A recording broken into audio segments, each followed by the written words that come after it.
Assalamualaikum warahmatullahi wabarakatuh. 102,6 FM Stasiun Suara, satu kata penuh makna pasti selalu di hati. Mudara dari Studio 1 Lantai 2 Gedung Star FM di Jalan AMD Lama Panyabungan. Pagi Madinah, Madinah pagi. Sahabat Star FM, di program Ruang MUI Madinah untuk hari ini di Selasa 2 Mei 2023. Seperti biasa, setelah Lebaran, sahabat Star FM, kita kembali ke program spesial Ruang MUI Madinah ini.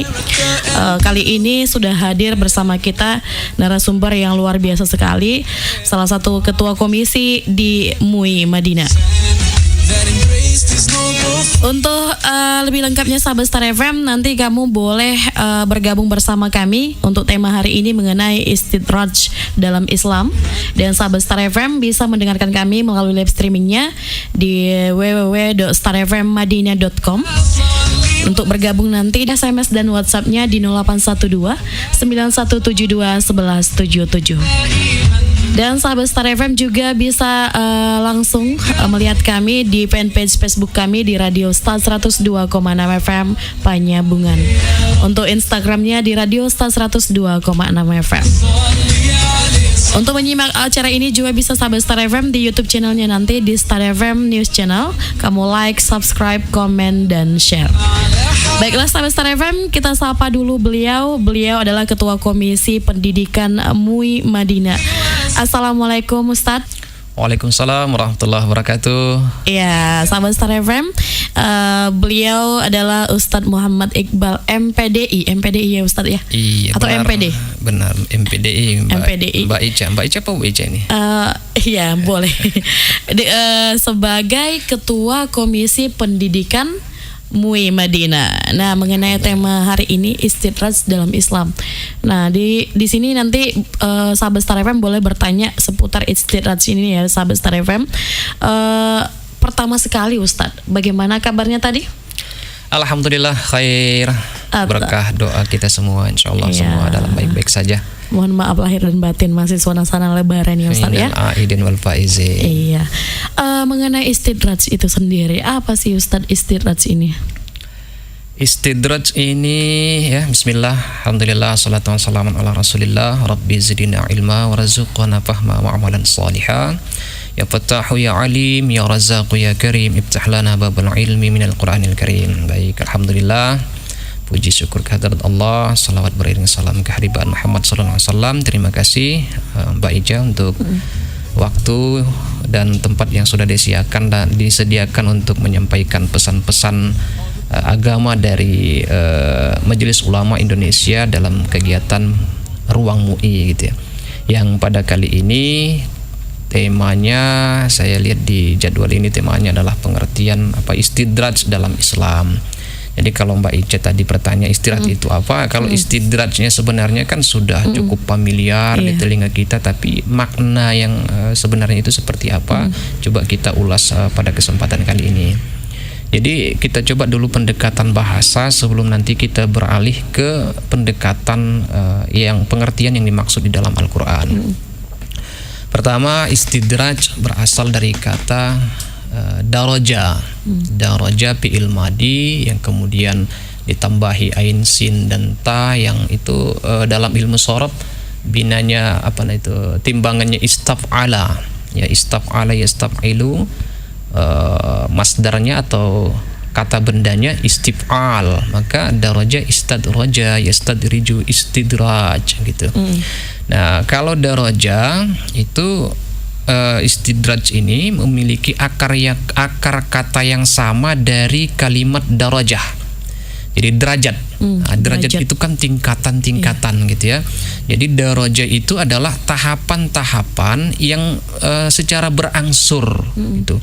Jadi ibaratnya itu daraja seperti anak yang belajar berjalan selangkah demi selangkah, tanpa disadarinya selangkah demi selangkah akhirnya dia sudah pandai berjalan gitu. Atau seperti orang yang menaiki anak tangga, darajah tadi, 1 derajat, 2 derajat, 1 anak tangga, 2 anak tangga secara berlahan tapi pasti akhirnya dia sampai ke puncak. Nah, inilah istidraj yang ini setahap demi setahap Allah ulur, setahap demi setahap Allah berikan kenikmatan tanpa dia sadari, kemudian sampai dia ke puncak. Itu. Jadi itu pengertiannya dari segi bahasa. Jadi ketika orang sampai ke puncak yang tanpa dia sadari, bahkan tanpa perjuangan yang hebat dia melaluinya, itu akhirnya dia sampai kepada tujuan yang dia inginkan. Itu adalah pendekatan bahasa, namanya istidraj, bahasa secara bahasa. Tapi apakah itu kemudian dimaksud dengan istidraj yang dimaksud di dalam agama? Ya kita lihat apakah efeknya ada atau proses mendapatkan puncak, mencapai puncak itu, mencapai pada tangga tertinggi itu seperti apa. Maka seorang ulama memberikan nasihat kepada muridnya dengan nasihat di dalam kitab Al-Hikam itu, khab min wujudi ihsani ilaika wa dawami asaika ayyakuna dzalika istidrajan laka. Khawatirlah hai muridku, anakku, takutlah kalau kemudian ada banyak kebaikan-kebaikan Tuhan kepadamu dan kebaikan itu turun padahal bersamaan dengan kemaksiatanmu masih mendampingimu. Kebaikan-kebaikan Tuhan itu masih bersamaan dengan perilakumu yang tidak benar. Maka takutlah kalau jangan-jangan kebaikan-kebaikan Tuhan itu merupakan istidraj bagi kamu gitu. Jadi ada orang mengatakan, sampai dia mengatakan saya baik-baik saja. Nah, saya baik-baik saja. Bahkan di dalam Al-Quran itu disampaikan, wa umli lahum inna kaidi makin. Allah ulur waktunya, Allah berikan waktu yang panjang sampai mereka tidak sadar.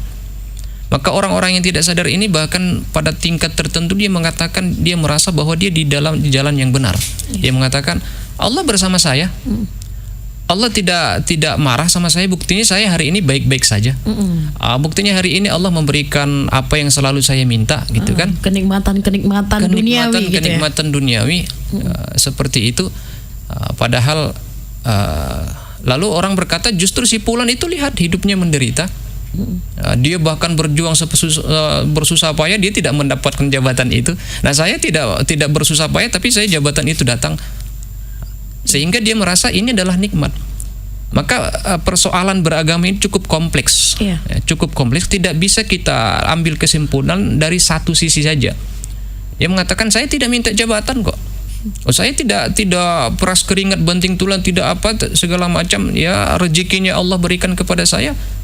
Atau bahkan berulang kali orang mencoba mencelakai dia ketika dia sampai kepada puncak jabatan itu dan bertahan bertahun-tahun, bahkan 1 dekade 2 dekade, dan dia mengalami misalnya percobaan penjegalan, bahkan percobaan pembunuhan misalnya dari lawan-lawannya, tapi dia selalu selamat. Lalu sampai dia beranggapan ini Tuhan masih melindungi saya. Ini indikasi bahwa saya bersama Allah, bahwa Allah bersama saya di jalan kebenaran. Tidak bisa kita simpulkan seperti itu. Kita lihat efeknya, akibatnya dulu, dan prosesnya seperti apa. Apakah jabatan itu, kekayaan yang ia dapat itu membawa dia kepada kebaikan? Kalau jabatannya itu membawa dia kepada kebaikan, alhamdulillah kita berani mengatakan itu memang Allah bersama dia, menjaga dia. Misalnya seorang pejabat yang tegas sampai banyak musuhnya misalnya kan, betul. Sampai dicederai orang, difitnah orang, bahkan ada percobaan pembunuhan, tapi selalu dia selamat, tetap bertahan. Lalu dia mengatakan Tuhan bersama kita, katanya. Walaupun kadang dia berbuat semena-mena ya Ustaz ya. Nah, makanya tidak bisa langsung kita iakan Tuhan menunjukkan ini Tuhan bersama dia. Tidak, kita lihat dulu apakah jabatannya itu, ketegasannya itu, kebijakannya itu mewariskan kebaikan dan membuahkan kemaslahatan kepada orang baik. Apakah jabatannya itu membawa kebaikan bagi dirinya dan bagi orang banyak? Kalau ternyata tidak, tapi dia tetap selamat, jangan-jangan itu istidraj. Istidraj itu yang dimaksud istidraj. Iya. Begitu juga kekayaannya, dia tidak banting tulang, tapi seolah-olah rezeki itu yang mengejar dia. Lalu dia mengatakan Allah benar-benar sayang kepada saya, Allah memuliakan saya, gitu kan? Kan itu yang dijelaskan di dalam surah Al-Fajr itu. Orang-orang itu, manusia itu kalau sudah diberikan nikmat, dia mengatakan Allah sedang memuliakan saya, kan?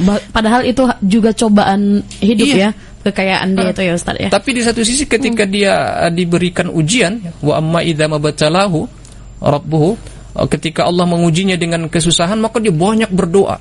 Berdoa, ya Allah sedang menghinakanku. Ketika dia miskin dia katakan Allah sedang menghinakannya. Tapi ketika dia kaya dia katakan Allah sedang memuliakannya. Ya belum tentu. Miskin dan kaya itu sama-sama ujian. Sama-sama sedang diuji sebenarnya. Dia tidak bisa katakan Allah sedang memuliakannya. Bisa jadi Allah bukan sedang memuliakannya, tapi sedang tahap menurunkan derajatnya. Karena tadi istidraj itu adalah naik berangsur bertahap-tahap. Berangsur bertahap-tahap sampai ke puncak, tapi bisa juga dimaknai berangsur bertahap-tahap sampai ke bawah. Seperti orang yang naik tangga tadi, tangga 1, tangga 2, tangga 3 sampai ke puncak. Ada naik, ada turun ya Ustaz ya. Pada zohirnya kita melihat dia sedang naik derajatnya. Dengan kekayaannya, eksistensinya, status sosialnya, jabatannya. Jadi seolah-olah sedang menaik jabatannya, statusnya, derajatnya. Tapi di saat yang sama pengertian istidraj tadi yang berangsur-angsur tadi itu adalah bisa jadi dia derajatnya sedang turun secara bertahap-tahap tanpa dia sadari. Dengan cara apa? Allah mempersiapkan siksa yang pedih kepada dia. Na'udzubillah gitu. Oke, baiklah Ustaz, ini menarik sekali temanya sahabat Star FM karena ini sangat relate banget di kehidupan kita sehari-hari ini. Tapi sebelum itu sahabat Star FM, kita dengarkan dulu yang mau lewat berikut ini. Tetap bersama kami di Ruang MUI Madinah.